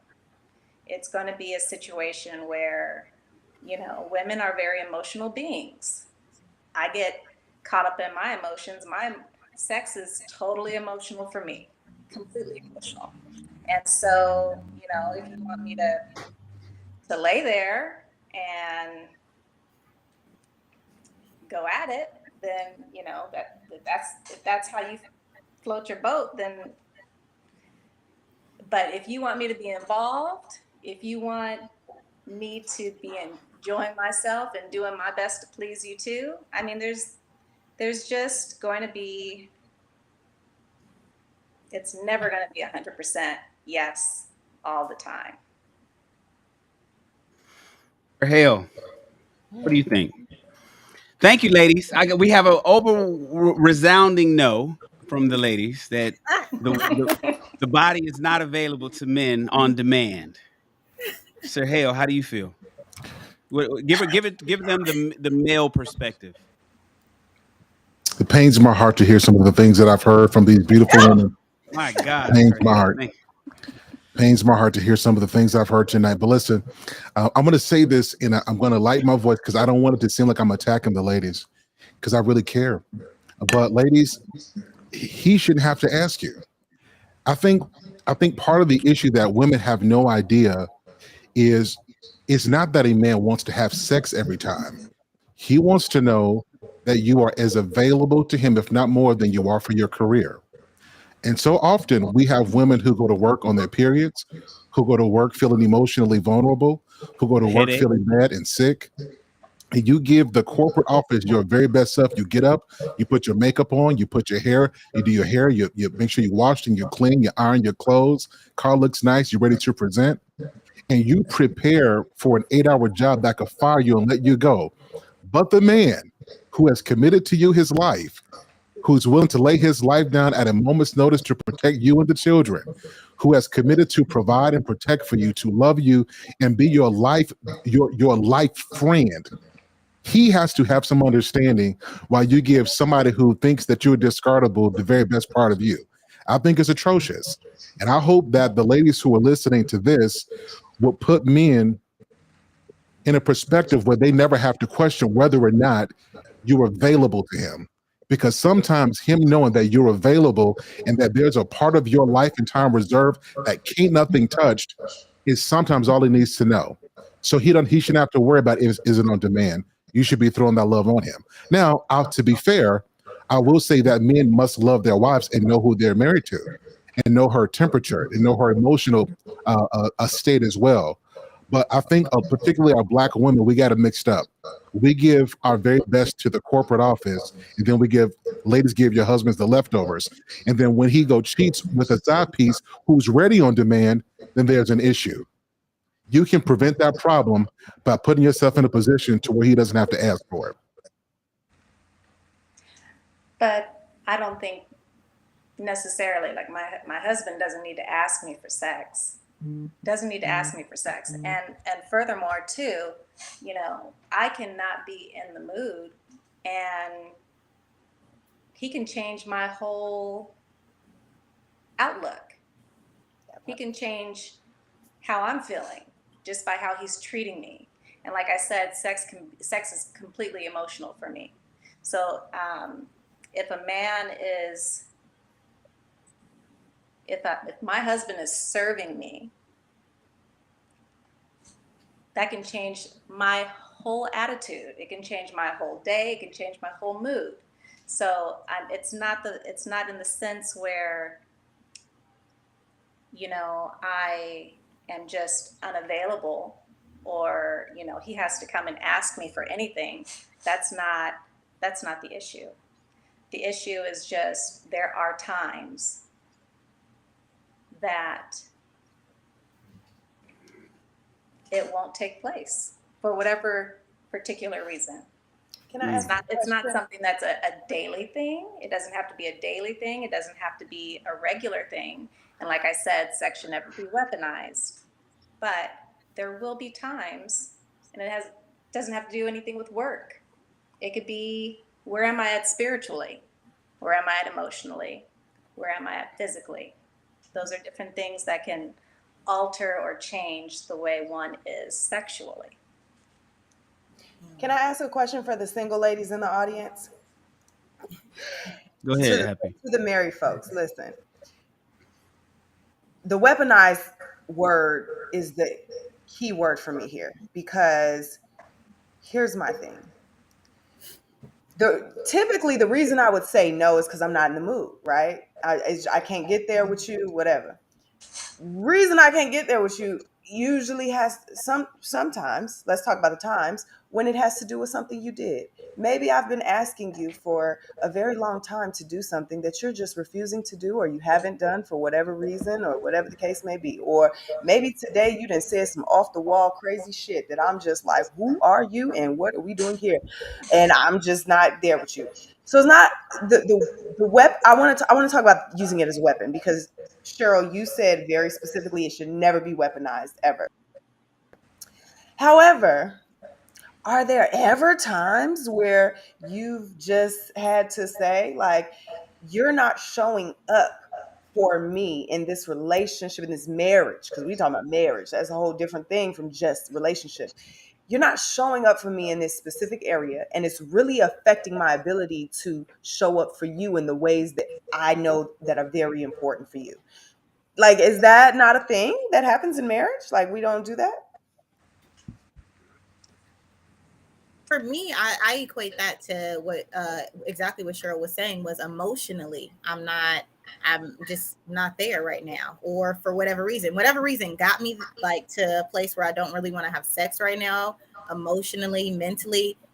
It very well could have been what you did, but I don't necessarily see that as weaponizing it. I see it as like, we're in a struggle in so many other places, and sex is not going to fix it, and I can't even pretend like I want to do this right now. So I don't know. I don't think. How do you know sex ain't gonna fix it though? It may, you said it won't fix it for you, but what if it fixes it for him? And then what about me? Right. Is it only about him? Is it only about making sure he's happy tomorrow and then I'm not? You gonna keep doing the same thing you gonna do? Can I respond to this? Ladies, Go you ahead. may not have told you this, but sometimes ladies can be selfish. A lot of times we acquiesce to your needs and to your desires and to your wants, which we should. But when it's time to not be the front and center and take care of his needs, then he has to bargain to be understanding of it. When you get married, what about it always pop up? I hear that. Yeah, when you get married, you're it's a whole mindset switch. And so I want to make this point succinct. I'm not saying that if you're in a mood, forget your feelings and let me get it anyway. That's what I said. He has to understand his wife's emotional temperature, right? But you guys should be working to a state where we're not asking for what we need, because we've talked about this already. We've communicated. We know what's needed. And then here's the other part.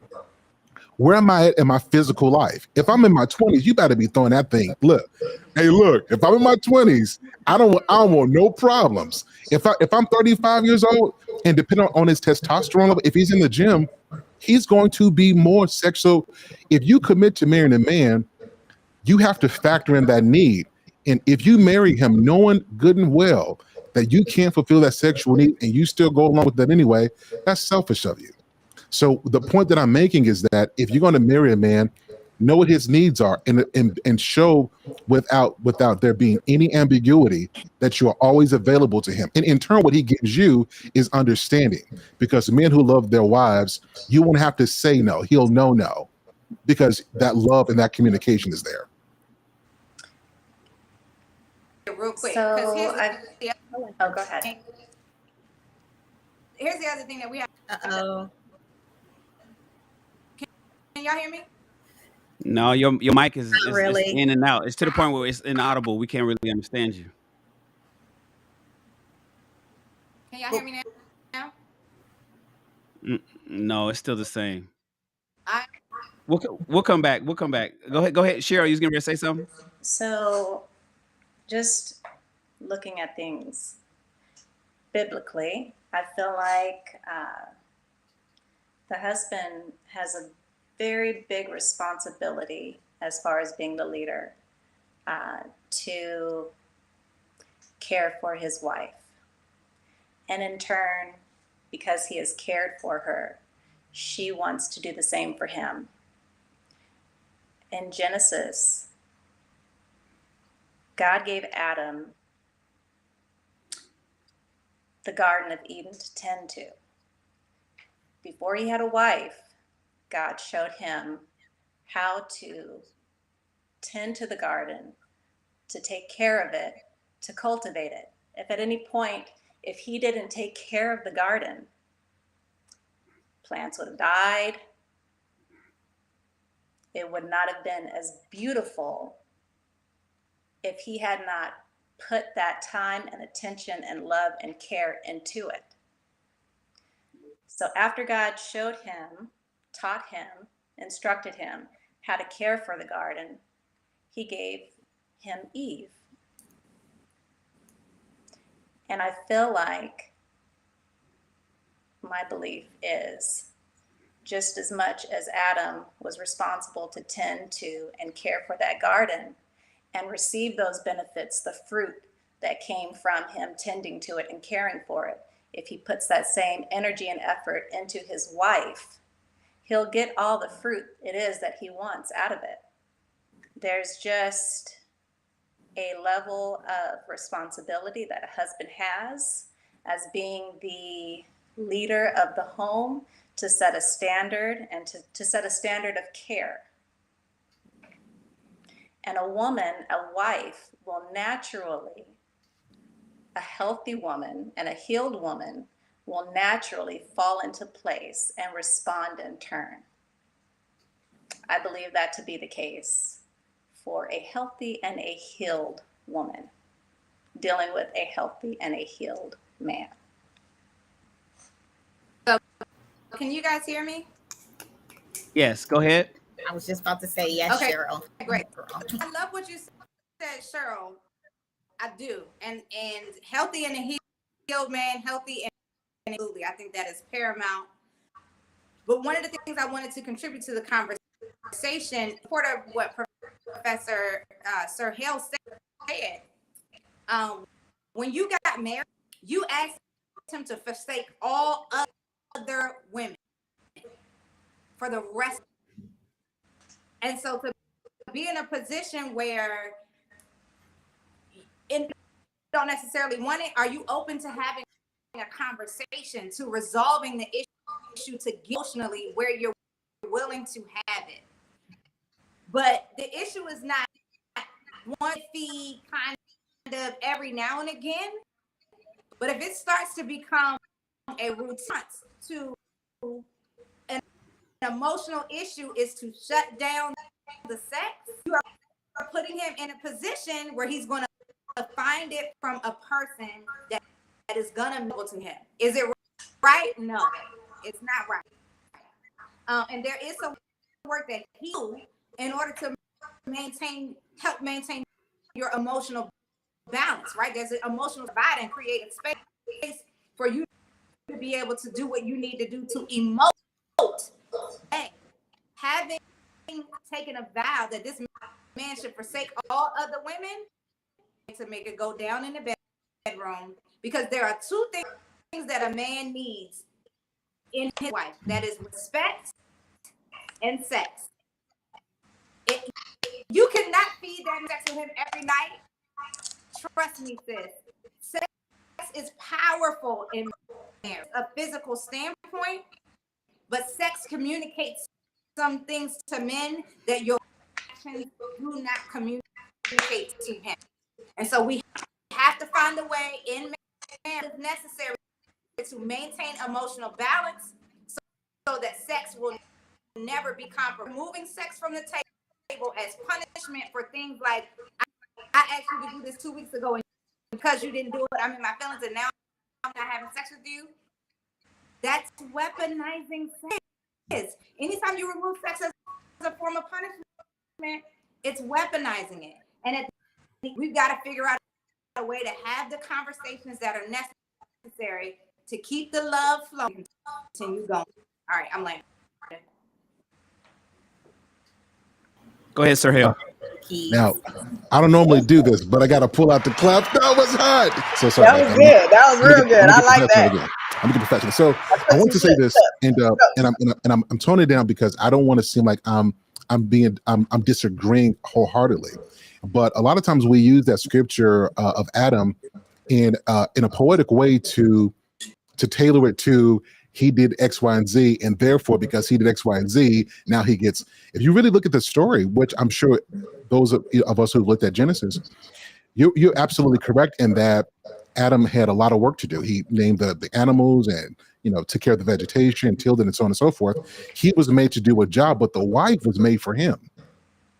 Notice if the responsibility wasn't for her to come in and do the same work. Because he had so much on his plate, he needed somebody to pay attention to him so that he could focus on the other things that matter. And this is why I say it's important for wives when you're marrying a man. We give so much time and attention to the work, but are you giving the man who you're a helpmeet to that attention? And so you're right in what you're saying. He learns skills, but a lot of wives come in to marriage and their mindset is not ready to work. It's ready to take and ready for him to serve because that's what he's doing. He's working, he's serving a purpose. But wives, your job is to help him. And I'll challenge you. Take a week or two and put it on your husband so much, don't make him ask for it. And see what that does for your bond and what that does to the connection you two have. A lot of people haven't done that because we go into marriage wanting understanding before we give that and before we really commit to serving the person who we committed to. Adam was made to work. The wife was made for the worker. And on that note, we're going to wrap it up for tonight. Yes, ladies, your purpose is your man. That's how I feel. I don't even want to get into the weeds on it. I wanted to give a shout out to Dub Will for the super chat. He gave a $10 super chat. He said, salute to the OG Shannon and the panel. I appreciate you, my man Dub Will. And then also Lewis Conyer gave why would you get a 40,000 guy from the beginning? This is from the earlier questions. Why would you even, he's saying to the ladies, why would you even get a 40,000 guy to begin with? He put that in the $2 super chat. I appreciate you guys. Listen. Everybody that's watching the show, this is our second episode. We're only going to get better. We're going to have some more panelists coming up. It's going to be, I'm going to take it all the way to 9, and we're going to have space for one person to call in. So I got fantastic people up here with fantastic questions. Each week, we're going to get into the weeds of the things that people that are single want to know before they get married.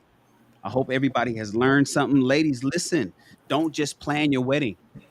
I know you've been thinking about your wedding since you were a little girl. I know you've been, you had this whole vision of it and everything and all the color. You know what colors it's going to be. You know who's going to be there. You know what food you're serving. You know what kind of cake you're getting done. You understand all of that. But understand that being married isn't enough. You have to be a wife. It is important that you realize that you must also be a wife. Thank you to the panelists that are all here. I appreciate you guys. Hold on one second. Thank you to the panelists that are all here. I appreciate you guys. And you guys see me? Yes, we can see you. Hold on. What's going on with my system here? Hold on one second. Okay. And tune in next time to the next episode of Wife School. Tap in with us on Tuesday at 5 p.m. to Husband School. Tap in with us this same bat time, same bat channel. Next week, Thursday, 5 p.m. Wife School. I appreciate everybody being here. Thank you so much. And we'll see you next week. Bye. See y'all later. That was a good one, y'all. Yes. That was good. That was Looking forward to next good week. stuff. You never feel the way I feel.